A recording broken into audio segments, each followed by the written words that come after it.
Hi guys, it's a redirect to my reaction to Boruto, Naruto Next Generations, episodes 70, 71 and 72. Some pretty cool episodes. We saw like a bunch of like different storylines for these episodes. So the first one was about Metal Lee conquering his fears, while facing his fears of because he's got anxiety issues and he's trying to like well, at first he was trying to conquer his anxiety, but he had to learn the lesson that he actually needed to face his anxiety and actually like not get stage fright. And you know, like, so he was trying to like basically team 5, which is him, his team, Iwabe, Metal Lee and Denki. They had a mission to transport some vases or some special items, and he was relying on this necklace that was said to cure anxiety, but it's really just a placebo effect. Him thinking that it's gonna actually like help with his anxiety, and when it didn't. So he was really stupid in sense of like just wearing more and more necklaces to amplify its effect when it didn't do jack shit for him. So Rock Lee, he was getting, I wouldn't say he was disgusted by Metal Lee's anxiety. He really wasn't. He just wanted him to learn himself how to overcome his fears in some way.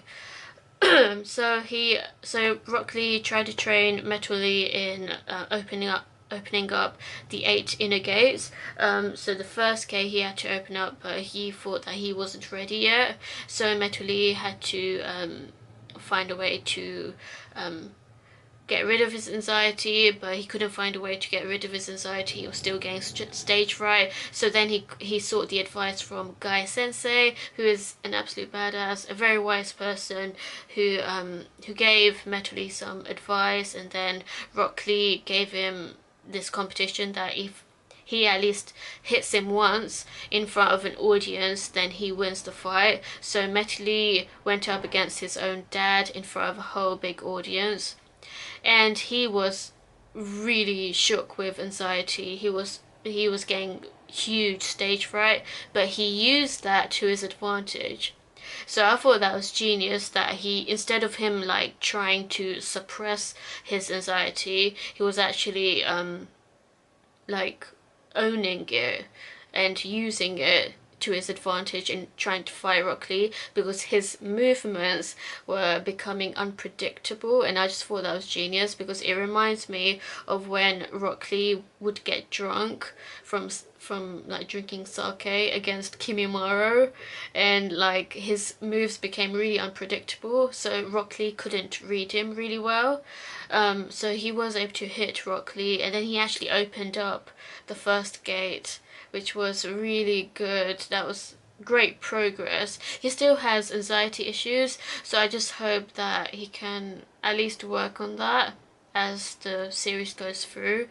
Because I don't know where that comes from. I guess like some people just have that, but like, I mean, Rock Lee never had that. I don't know about his mom. We've never seen his mom, so I don't know. Like, I mean, they never said that Rock Lee is divorced or something, so I don't know. Are they separated, or like is his mom just has something to do somewhere else, or what? Because I don't think it's Tenten. I really don't think it's Tenten that is Metal Lee's mom. I think that would be absolute bullshit. Anyway, so Metal Lee opened up the first gate in his own way, and he won that fight. So yeah, that's nice progress. And then we saw in the second episode Boruto trying to find the answer to a question that Naruto sent him, what is the hardest rock in the world, and he literally thought it was a rock, and everyone thought it was literally a rock that he was talking about, but actually it turns out he was getting advice from Onoki, and I just felt really sad like seeing Onoki the way he is, because obviously he's very old. In Naruto Shippuden he was already really old, so he's literally literally like in his final days, final months, you know, final year probably. So it was, I mean, I'm glad we're seeing him, but like I just thought it was just sad, like, because he's in a wheelchair and he's like, he's kind of losing his mind a bit. I mean, and he's like, even after doing that particle style jutsu to save someone, he was already extremely exhausted after that. So you know he's like, you know, like even if he attacks once, it's really gonna put a strain on his body. He's really old. But the answer to Boruto's question is the bedrock inside him, the willpower inside him, that is the hardest rock in the world. You cannot break willpower. You really can't. So I think that's like the best answer ever to that question. So, you know, Onoki and Guy Sensei, they have a lot of wisdom to share to the younger generations. I think that's really inspiring and awesome. And then we, in the third episode, oh man, things are kicking off. Okay, so we're getting into like some serious stuff now. So Mitsuki, like, he was really troubled about like whether he has free will or not, and I didn't quite understand why he was getting those feelings, apart from the fact that he's not actually a born human.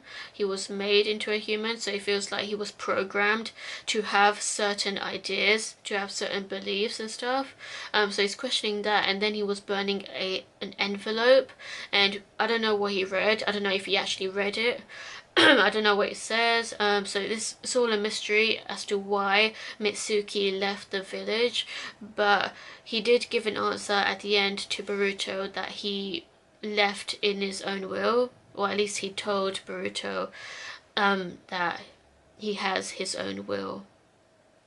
So Boruto and Sarada, they decided to leave the village to find Mitsuki, to find out what his will is, like why did he leave, what's going on, because some intruders attacked the tuning guards during the night, and thankfully those tuning guards are alive, but they were injured, and the people, I mean the Kages, Naruto, Tsunade, Sai, Shikamaru, they think that Mitsuki probably was the one who attacked the ninjas, the guards.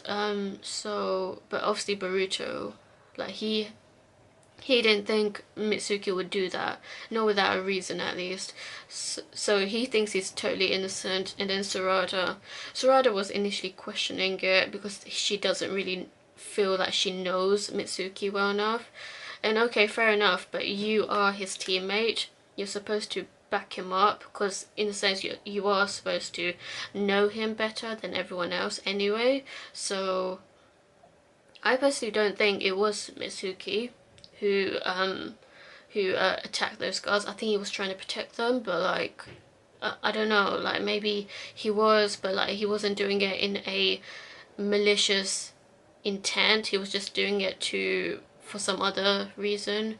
That's the only way I could see it, like some sort of deal being made or something. I don't know. But yeah, so Boruto and Sarada are going to leave the village to find Mitsuki before he goes corrupt. Hopefully not. I don't know what's gonna go down, but yeah. So what you think of these episodes, let me know, and stay tuned for more.